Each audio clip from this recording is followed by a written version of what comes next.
Hey, Scott Jordan and Mark Warner here for Jancast number 174 for Thursday, the 22nd of what month is it? We're still in August. Winter's coming, Mark. I can see it. Get that snowblower out. We're not going to talk about my snowblower. At some point, you can stop cutting the grass, though. Yes, that's true. End of August, and we got Labor Day, and the world shifts on its axis, and everybody gets back to work. Yeah, amazing how time's flying.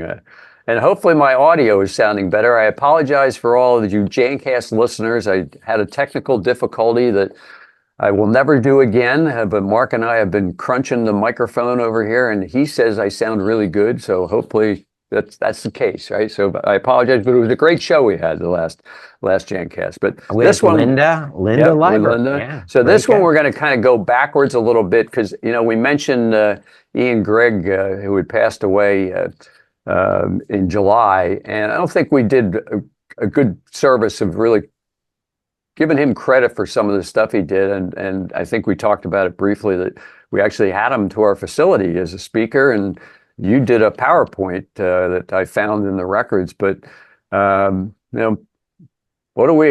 all the stuff we can say about him is crazy, but it all kind of set up chain of events that happened after 9/11. But going back, he was the guy that said, why are we cleaning at night? And this was before anybody really cared, right, Mark? I mean, there wasn't any economic reason or anything well, there was kind of, but it wasn't really playing out till after 9/11. Well, back in the day, I mean, all the extreme types of cleaning, what we would call wet work, if it was floor work or carpet care or whatever, all that was done at night.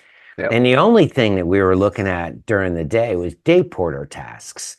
And that term actually was the dominant term for anybody that you'd see during the day. And he was promoting the fact that there were many, many benefits with doing cleaning during the day, including, there's many benefits, but one was putting a face on that faceless entity that somehow mysteriously cleans a building, and that face opens up a channel of communication and a friendliness and more support. But he was getting some traction, and then September 11th, 2001 came along, and then that shifted the world on its axis too, with ideas regarding security and the fact that people didn't want their buildings open at night. They didn't want all the lights on at night, and everything shifted to how much of this can we do during the day.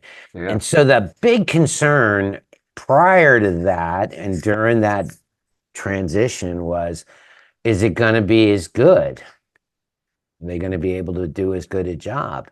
Yep. And so we have some comments on that, but I think the other things that day cleaning was all about, and you brought this up, Scott, was, why burn every single light bulb in a building all night long? Yeah.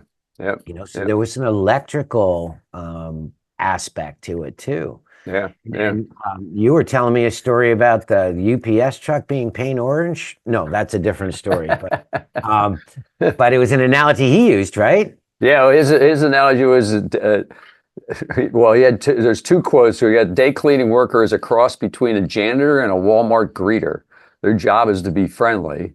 So I thought that was really good.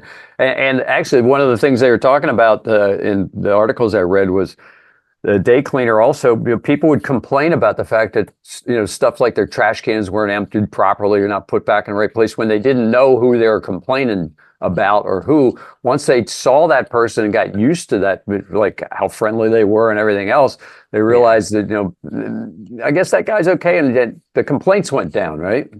Yeah, well, they realized that they're real people. I think that was the comment. So. Yeah, but that kind of led after all that kind of led into like do you need to vacuum a room every day? All that kind of stuff that kind of led us down the road where we've just done multiple shows about the science behind cleaning. I don't think there's a lot of science behind that, but it was kind of logical stuff. It's like, well, do you really need to vacuum that office every day? All those kind of things kind of put us in this direction where we're now talking about it a long, long time after the fact, but all those tools that kind of came about, right?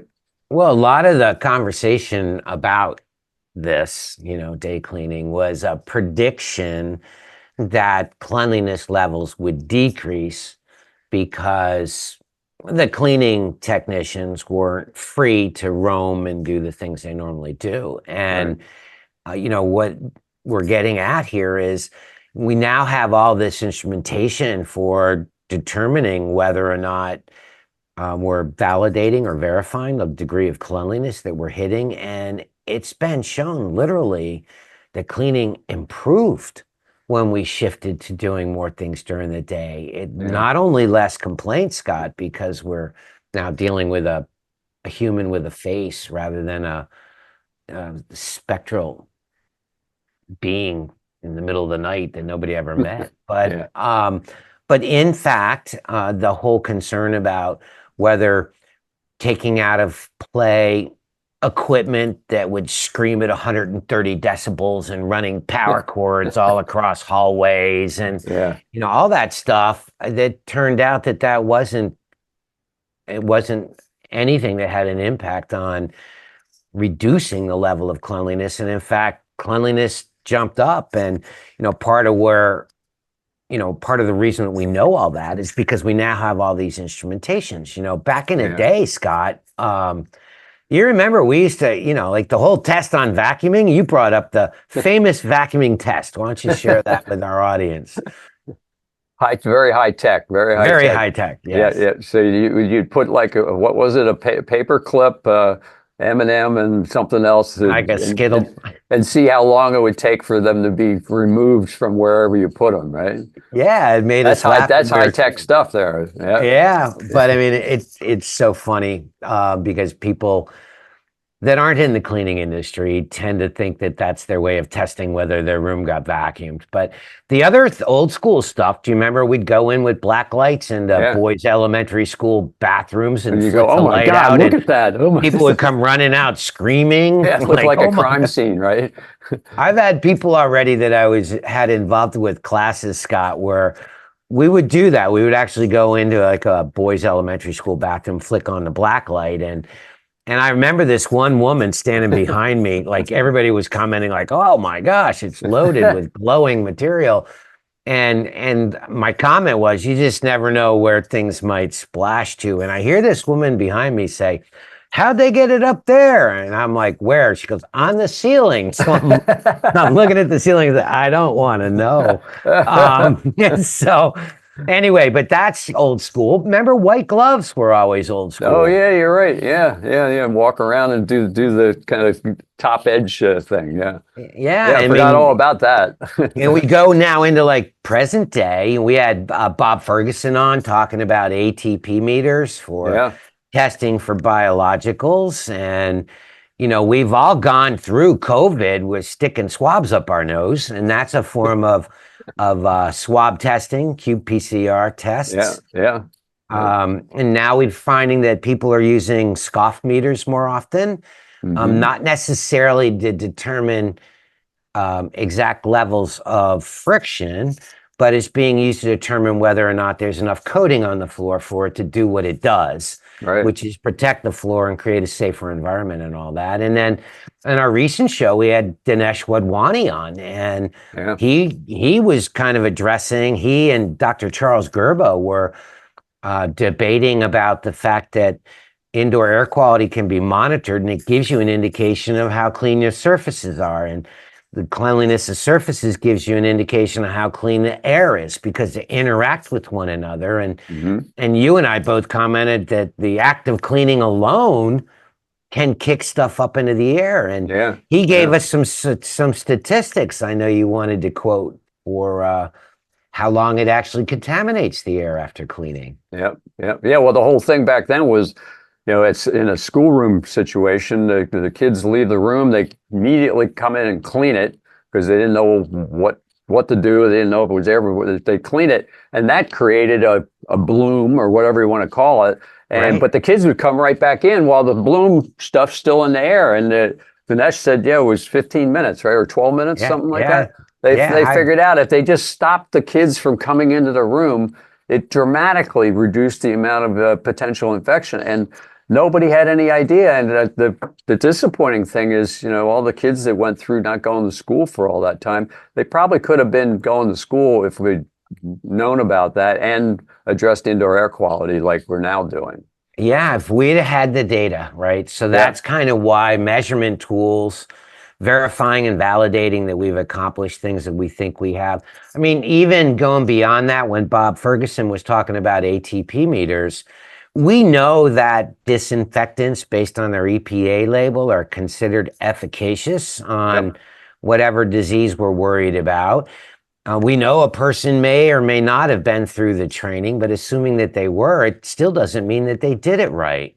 Yep. And so you could say, well, my people are trained and we're using a product that's labeled to do it, but do we really know whether or not they accomplished what they set out to do, which was to disinfect those surfaces? So ATP meters kind of brought that to light, which was great. And then Scott, we're kind of looking at what the future might bring too, right? Yeah. Yeah. Well, yeah, that whole point of these shows we've done probably 10 specific to this subject with all these experts. And it's kind of, well, why are we focusing on this? Well, first off, as a blatant company plug, Bullen decided a long time ago to specialize in pathogen control products with our Aerex brand. So we've been in this business for a long time. And when the pandemic rolled around, we were ready because we had the products registered. We have many, many, many disinfectants for specific things. But it's kind of like, so the latest we've heard is the projected growth is going to take this market segment for surface disinfectants to $1.24 billion by 2028, which isn't very far away, right? No, that's stunning number too. Yeah. So that's why we're putting all this effort into it, because it kind of differentiates both what we're doing as well as you listeners out there. Maybe you can learn something from it, because we're still kind of operating like we were pre-pandemic. It's like, I don't know, does this really work? Doesn't work, So we're getting and then like our the last show with Linda is talking about stainless steel, which we thought was like the miracle surface. Apparently, if that surface gets abraded, it then can trap pathogens, even with the best disinfectant. So there you go. Even with the stuff we thought was foolproof isn't even foolproof because new stuff comes out, right? I'll tell you what fascinated me about the conversation with her. She brought up the fact that a lot of surfaces that we clean are objects with many different kinds of components. Yeah. So we may think we're using a disinfectant that's safe on, I don't know, say some form of hard plastic, and yet there may be some other form of soft plastic that's involved in that unit, and same thing can be said about the metals and whether or not it's stainless steel or whether it's brass or, whatever. So that was interesting because it makes it a much more complex decision. And, I think this is fascinating, Scott. I think a lot of this is being propelled, this growth that we're talking about, it's being propelled because of what we lived through with COVID. Yeah. I mean, the level of awareness has so spiked. Everybody seems to be very aware of it. And everybody always wants to talk about the nuances of disinfecting nowadays. Yep. 10 years ago, it was hard to find anybody that wanted to chat with you if you wanted to talk about disinfecting. But you keep talking about it at cocktail parties. So you say, what do you do? I get that question all the time. What do you do for a living? I say, well, I could tell you all the stuff we make, from dog shampoo to aircraft cleaner, but the easy one is we make disinfectants. Yeah, it suddenly became popular. And people know what you're saying when they kind of go, oh, really? I guess you did pretty well during the pandemic, didn't you? I say, well, I don't know if I'd put it that way, but yeah. So the whole reason we're doing all these shows is we're trying to educate the market, show people what's new out there, what the new technology is, because it's changing. Show to show, we're having changes. So it's all good stuff. And based on this estimate of the growth, it's certainly worth becoming an expert in this field. So we're hoping that Jancast and these Jancasts that we've been doing are kind of bringing you to that level.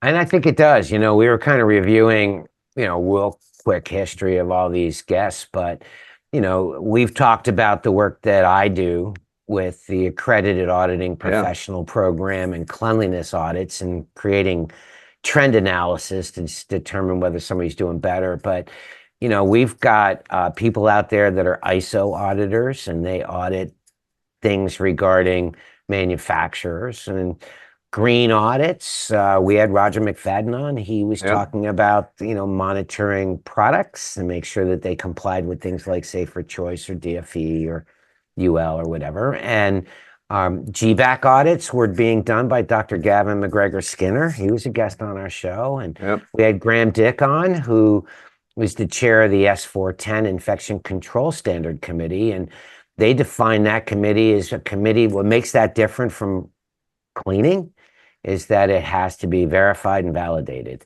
Right. And that's kind of what we're talking about. And then, of course, Dr. Gerba made us famous, Scott, talking about toilet plumes and sink plumes and every time I go in the bathroom, I think about toilet plume. It's like, what? Right.